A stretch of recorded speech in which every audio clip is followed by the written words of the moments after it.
Imposter syndrome kills startups before they even begin. Founders get stuck in fear, doubt their worth before, and never even launch their companies. And if that sounds familiar to you, I think this is going to be a great episode. In this episode of Feel the Boot, I'm joined by David Neagle, a globally recognized mindset expert, best-selling author, and the founder of the multi-million-dollar coaching company Life Is Now, Inc. He's worked alongside legends like Bob Proctor and Tony Robbins and helped thousands of entrepreneurs break through their fear to build 7- and 8-figure businesses. Today, we're talking about how imposter syndrome sabotages founders and what you can do right now to step into a mindset of success. David, welcome to Feel the Boot. Thanks for having me. Pleasure to be here. So, we know that the vast majority of people who talk about founding a company and have that ambition and goal never even take the very first steps. What do you think is the main cause for that resistance or that gap? That's a really great question. I think the main cause is they don't know what they really want in life. I think they love the idea of starting a business, the freedom that it would give a person if they mastered the different skills in that and they got the business going really well. Like, who wouldn't want that, right? You've got more money, you have more time, more authority and autonomy over your own life. It's a wonderful idea. But when a person actually sits down and says to themselves, what do I want? I don't think they answer the question from where they're going in life. They're answering it from where they are. There's a really interesting phenomenon that I've learned over the 30 years that I've been doing this, is that most people start to wake up a little bit later, not so much necessarily in their 20s, but 30s and beyond. They take things a little bit more serious. But what they've also realized, which I had also done myself, is that they had established some form of a life. They have responsibilities. They have people in their life. Not everybody and everything in their life might be in harmony with the value system that they need in order to truly be successful. And they step back and they go, wow, could I actually do that? What would I have to change? How would this affect other people? And a lot of times they talk themselves out of it instead of really stepping into what they truly want for themselves. So how do you recommend founders address that? How do they kind of get out of that thought? Okay, another great question that's a little bit more complex. Traditionally, if we look historically at how people have changed their lives, most people don't change. Like, if you just look global population, most people will never change. There is a secondary group of people that change when everything hits the fan, so to speak. They get the diagnosis, they get sick, they have a near-death experience. That was my experience when I was 24, completely changed my mindset. And it's out of the fear or the awakening of that moment that they go, no, I am not going to live this. I'm not going to have this be the result in my life. And then the third, which I think is the least, popular is the right word, is a person actually says, you know something, I want to design my own life and actually go out there and do it. So that's coming strictly from a person saying, what do I truly want to do with my life? And having some awareness that they have control over creating it the way that they actually want to be able to do that. I mean, we live in a society today that just ramps up the idea of being a victim. They celebrate it. They monetize it, they manipulate with it. People are raised in it. And if you're raised in a victim mindset, you literally believe everything that's happening in your life is outside of your control. Until you have some experience where you go, wait a second, I actually have control over something. Do you start to explore if I have control over everything? And I think when a person starts to do that, they start to make changes.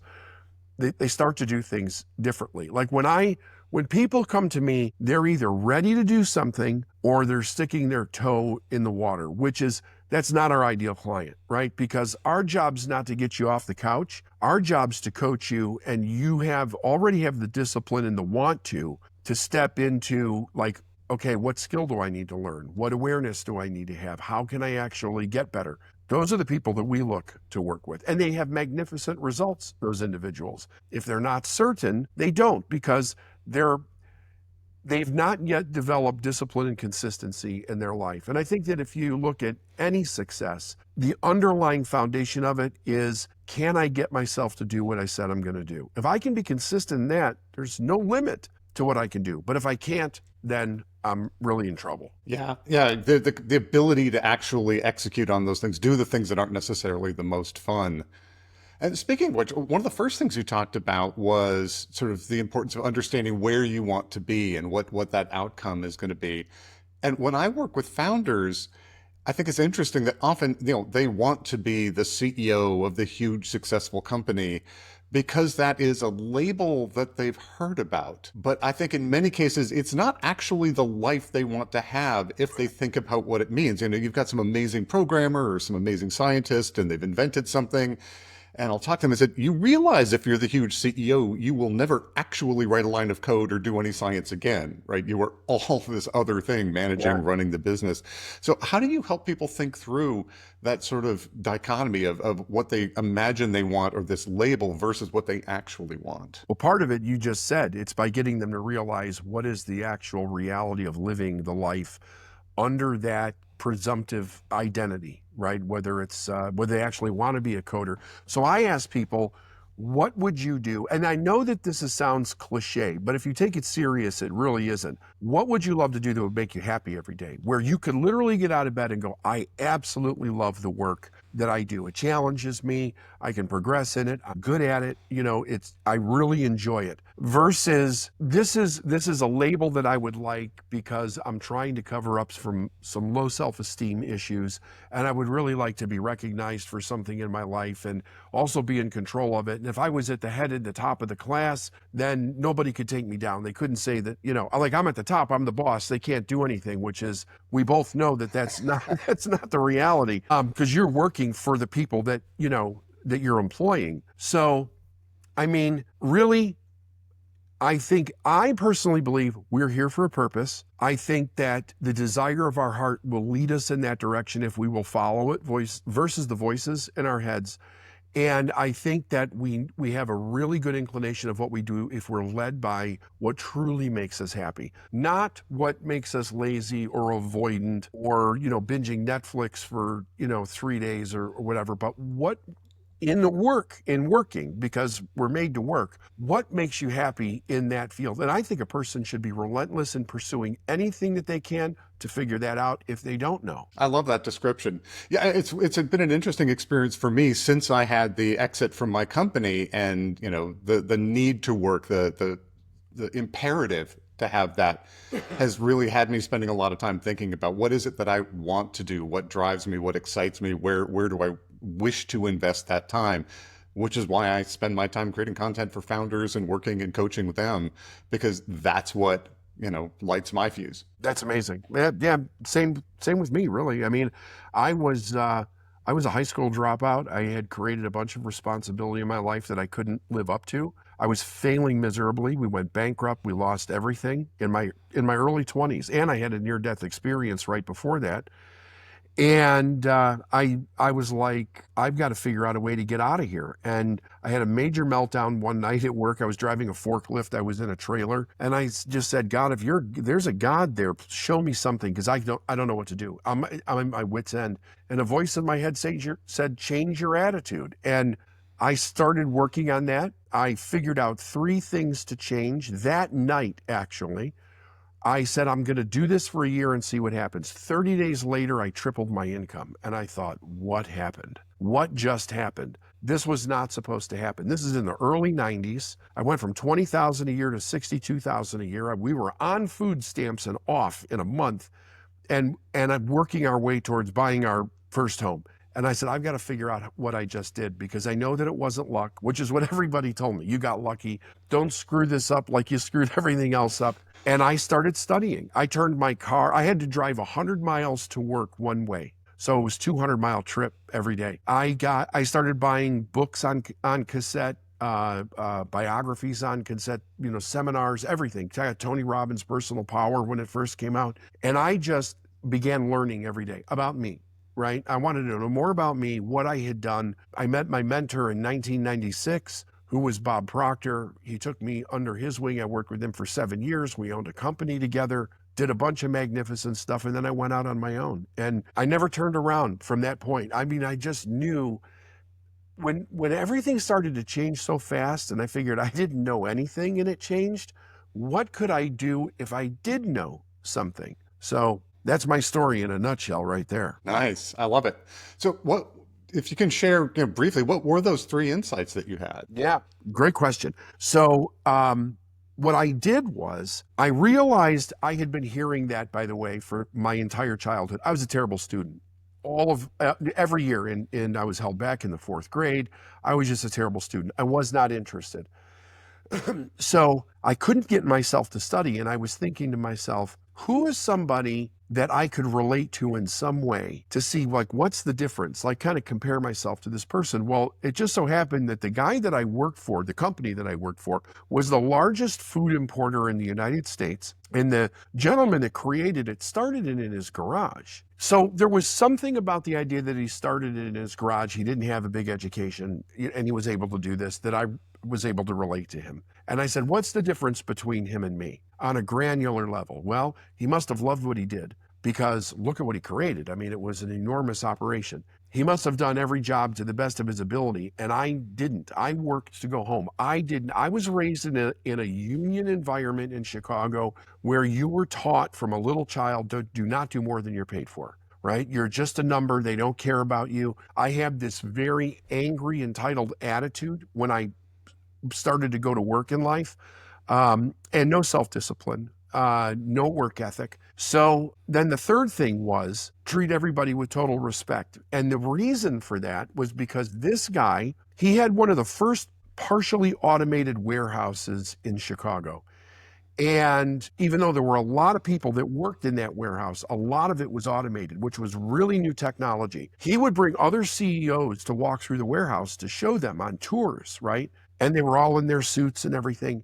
And I would watch him. Like, everybody knew he was the owner, right? That this guy was the owner. But he would never walk past an employee without patting you on the shoulder. How you doing? Are you having a good day? How's your family? Not a lot of time, but acknowledging everybody. And I didn't realize it at the time, but that caught my attention. And I said, this guy is not what I heard successful people are. Successful people were jerks. They treated people badly.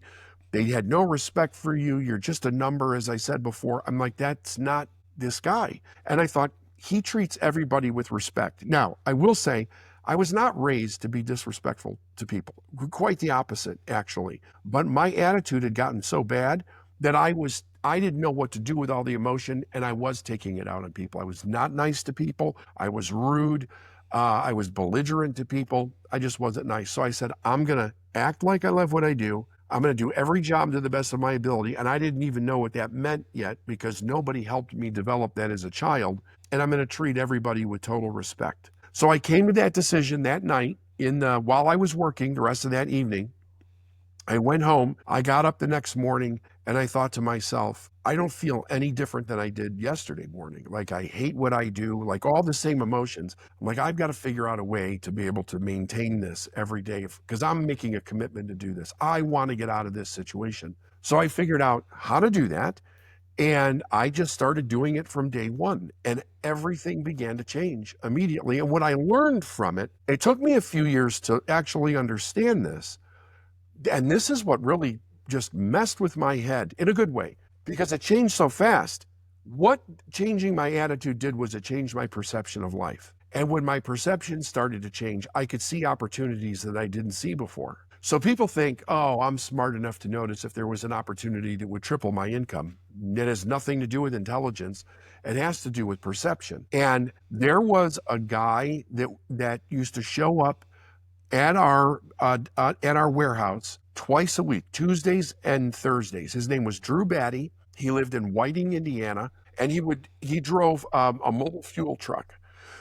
So it was called on-site fueling. They fueled construction companies out in the field, and emergency generators and hospitals and trucking companies. And I knew the guy for 2 years because I was in charge of telling him what refrigerated trailers to fill with diesel fuel and what tractor trucks to fill with diesel fuel that were going to go out on the road the next 2 days. So we would joke around with each other or whatever. Well, he knew, because I told him, that I had gotten a license to drive a truck and I wanted to get off the dock. But back in those days, I don't know if it's still the same today, it may be. In order to get a job with a trucking company that actually paid you a really great wage, you had to have 5 years experience driving. But people wouldn't hire you unless you had the 5 years experience to drive. Like, it was a real catch 22. You had to work in real terrible situations or go on the road for years. And I didn't want to do that because I had a family, I had 2 kids. So I was trying to find something that would allow me to do it. Well, after 2 years, the same week that I changed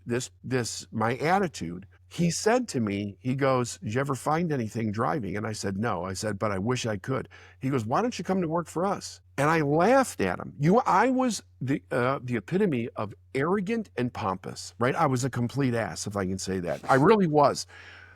And I was judging this man from very superficial things. And here's what they were. Number one, I thought, oh my God, what a horrible job this guy has. He delivers diesel fuel and gasoline. That's a bomb on wheels. He always smells of fuel because it splashes on him or whatever while he's doing it. He's outside in the weather, at least, not that I wasn't. I mean, I'm on a dock, an open dock. So if it's Chicago, it's 20 below in the wintertime with 4 feet of snow. In the summer, it's 98 and humid and mosquitoes, pouring rain in the spring and the fall, like everything.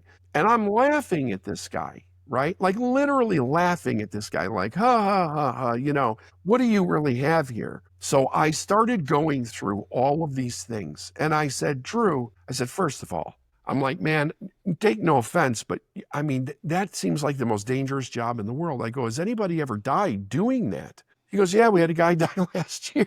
He goes, he flipped a truck on I-65 in Indiana and he burned to death. And I'm like, you got to be like, see, I'm like, why would I do this? It's not making a good case. It's not making a good case. So I go through all of this stuff. He goes, look, something happened. Nobody knows what happened. He goes, but people don't typically die doing this job because it's not as dangerous as you think. And then I started going through all these things and he was refuting them left and right. And the last thing I said to him was, besides all of that, how much could you possibly be making? Like, I was so stupid that I thought this guy made less money than I did when I wasn't making much. And he said, well, last year I made 50. And I went, get out of here. There's no way. He said, well, I'm coming next Tuesday. I'll bring you a copy of my pay stub. And he did. And sure enough, the last year he had made 50,000. And I said, what's the downside? He said, the downside is that it's a union company. He said, and you're going to be at the bottom of the seniority list, so you could get laid off in the winter months because we lose all our construction when the ground freezes. I said, well, how long is that? He said, it could be 3 months, it could be 7 months. It depends on the weather. And that was just like torture, thinking about that. And I went home and I talked to my wife and I thought about it and I said, you know something? I know I can do what I'm currently doing, but this is a chance. This is a chance that maybe this will work.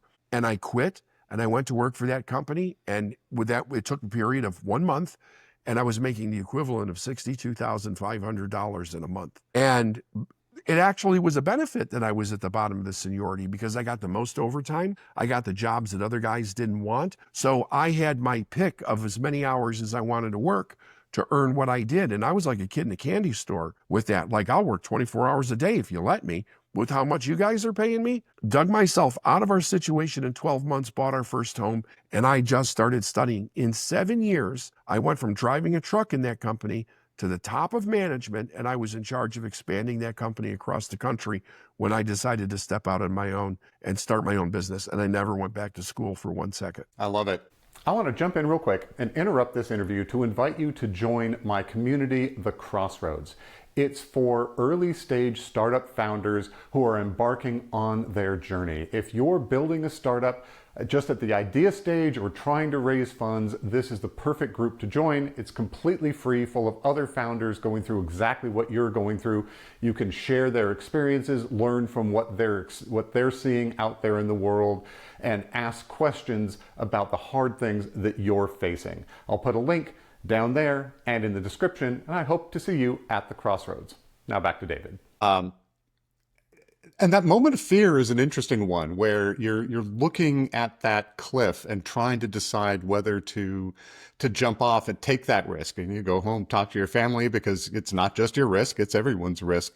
So how do you talk to people about thinking through that? I mean, I remember when I started my company and I went through exactly that kind of conversation with my wife about, this is what's at stake. Here's how we're approaching it. But it seems like that's a paralyzing moment for a lot of people. Very much so. Very, very much so. So what I did, which was both a good thing and a bad thing, was I called somebody in my family and asked them what they thought.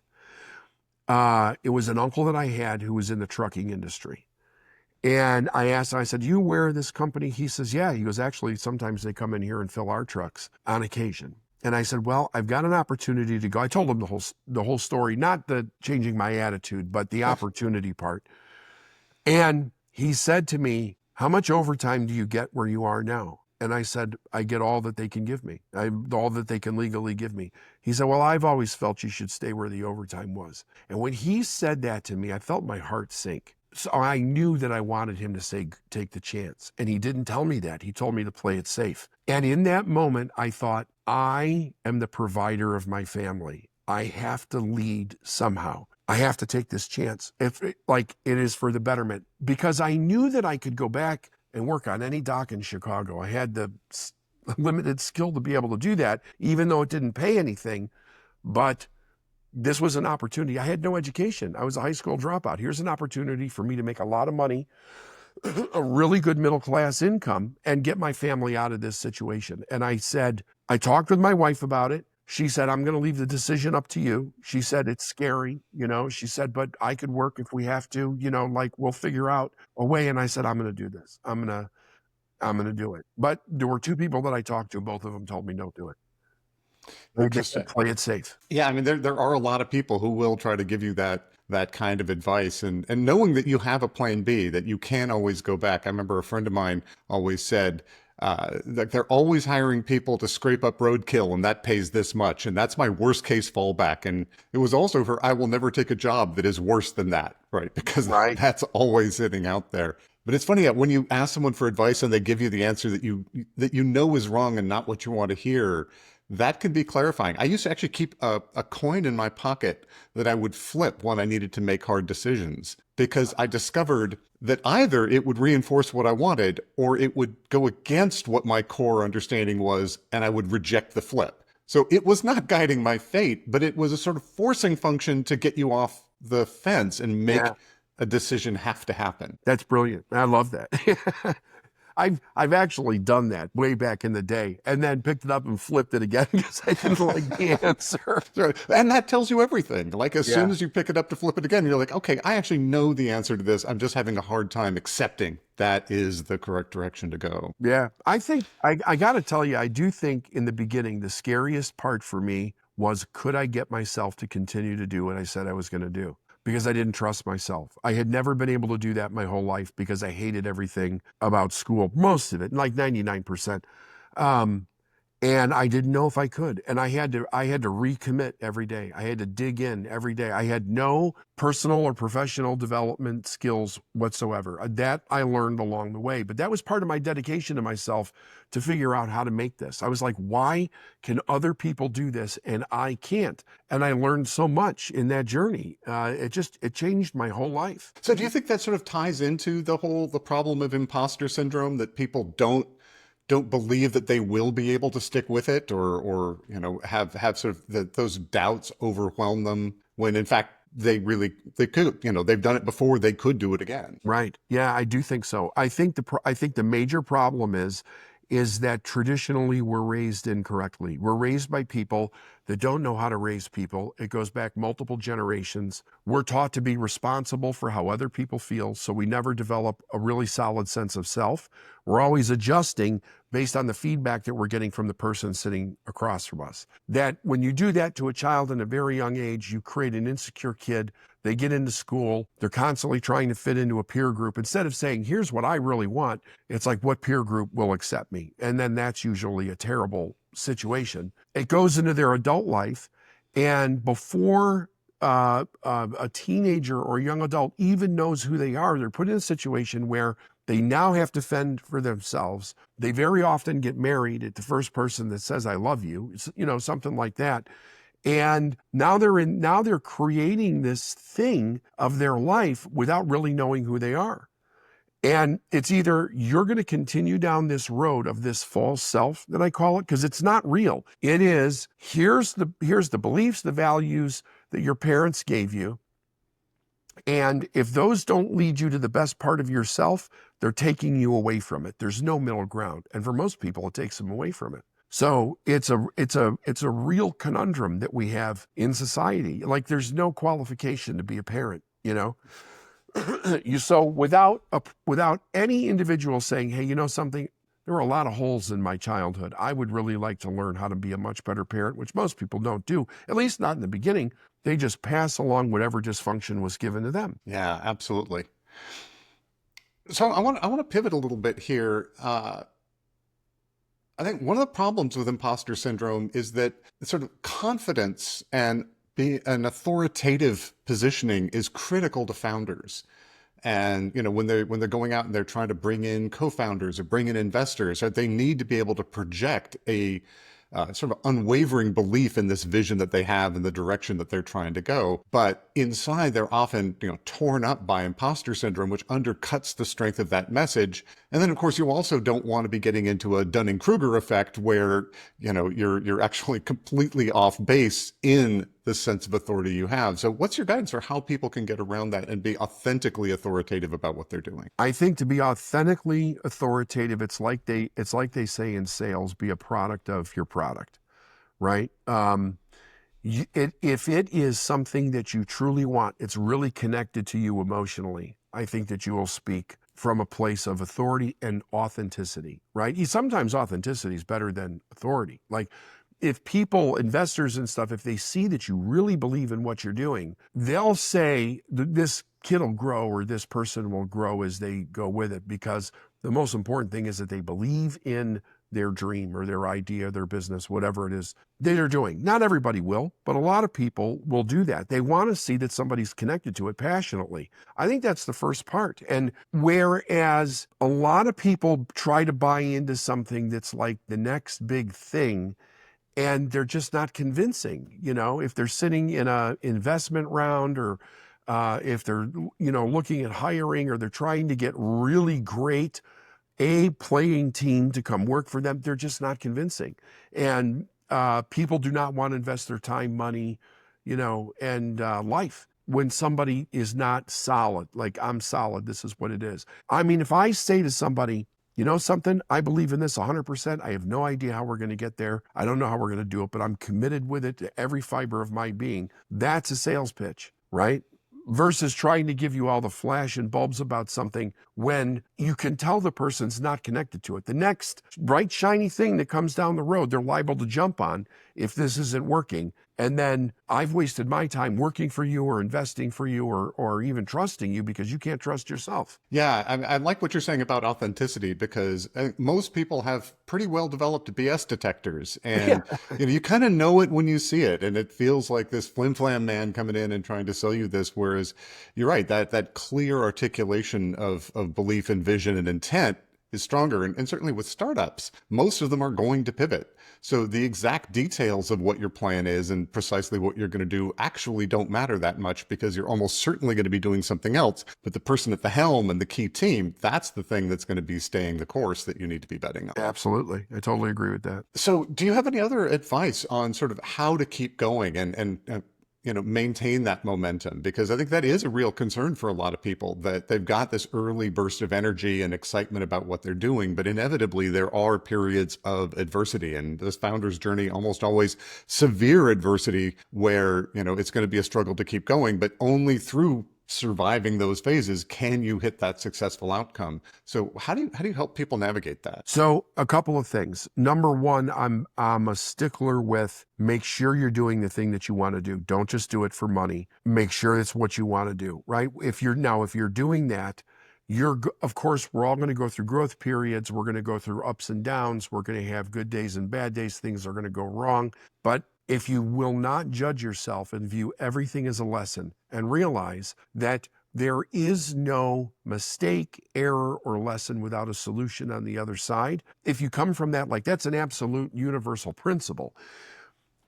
Nothing's permanent unless you quit, right? But everything that goes wrong is showing you the next place to grow. It's like a key. It's almost like a lot of the games that we have. It's the hero's journey type of a thing, right? It is causing you to grow into the person that is more efficient, more effective in what it is that you want to do. So if you view it from that standpoint and you accept the challenge and you're honest with yourself, right? Don't run from your emotions, but look at them. What am I afraid of? Why am I afraid? What is this telling me about myself? How can I grow here? You're going to make it. I believe everybody can be successful. The only way a person can fail is if they quit. I think that's really profound, saying that it's really important that you be doing this for reasons beyond just making money. I mean, when I talk to founders and they say, I want to do this because I want to become rich, like, there are much easier and higher percentage ways of becoming rich if that's the only outcome that you're Yes. going for. This is long hours and hard work. And in fact, you're talking about the learning, I think, is so key. That as an investor, I know that a founder who's failed several times is more likely to succeed than one who's out on their first outing.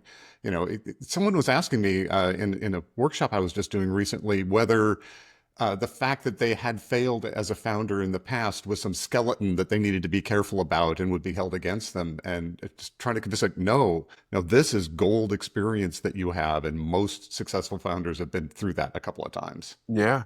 And the other thing that I think about that is that, and this is really fascinating. As a person, I've met so many people that did it just for the money, and then it sucked away their whole life. And they might be billionaires, but they're bitter as hell about what they did because they didn't do what they wanted to do. And they get to the point where they realize that the money wasn't everything to begin with. They've traded a life for a false sense of security, right? Because we all know money, it doesn't matter where you put money, it could disappear tomorrow. That's a reality, right? I know people they like to think that there's a safe place to put it, but there is no safe place. The only safety, the only certainty is in your ability to generate it. If you understand that skill, you can do it over and over again. You really can live in your own economy. But, I believe that the key, if here, let me just share this. Every other form of life in nature doesn't question what it is or why it's here. It just does what it's supposed to do every day. I don't believe human beings are any different. I just think that we've been taught to look in the wrong place. We're raised with the idea of doing something that's going to give you security and certainty in life instead of going into your own heart and saying, what am I really here to do? What is it I'm going to trade my life for? I only get one life. What am I going to trade it for? I think that's the answer. That's a really powerful point. I think that's actually a great point to sort of end on. I know that you've offered to give the Quantum Leap blueprint to our viewers. So could you maybe talk a little bit about what that is? Yes, it's a short, very concise course on how to take a person from where they are to make a quantum leap in their business. And they can do it in their life too. It's not just for business. It's designed for business people. But the idea is to break through whatever thinking is keeping you stuck right now, whether it's imposter syndrome or you've had a big setback or you ran out of money or somebody stole money from you or you're just not making the progress that you want. How do you mentally work through that so that you can literally apply it? It's not just thinking, literally apply it to your business so that you can make a big jump from where you are to where it is that you want to be. The reason so much of what I do is focused on that first part is because that's how I got introduced to this industry. I made a quantum leap without knowing what I was doing. And it's fun. Number one, it's fun, but it's really great to watch people do something like turn their annual income into a monthly income when they've been stuck for so long. We teach them mindset, we teach them skill set, we teach them how to scale, we teach them how to sell, all that stuff. But anybody can make a quantum leap no matter where they are. They're already prepared to make one. They just don't know how. And that's what that course teaches them how to do. And it's completely free. Fantastic. I really appreciate that. I'll put a link down to that course in the description of this episode. And thank you very much for sharing it. And thank you for sharing all of this wisdom. I think this has been a fantastic conversation. Thank you. It's been a real pleasure and honor to be here.